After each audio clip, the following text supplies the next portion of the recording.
Okay, hello everyone, welcome back to this channel. In this video, I'm going to show you how to add dot shadow effect on CapCut apps. Now let's get started.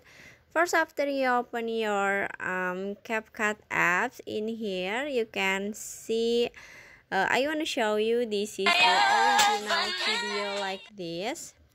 This is the original video like this, but in here I wanna add dot shadow effect, so you just click on the effect at the bottom,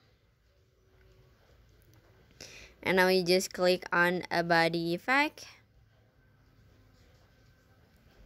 and at the menu you can click on the body, and at the body in here you can see dot shadow, so you just click on it.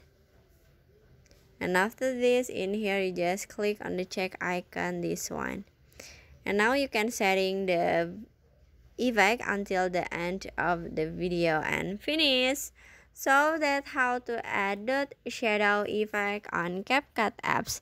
I hope you found this video to be helpful. If you enjoy the content, please consider like, comment, and subscribe down below. Bye bye.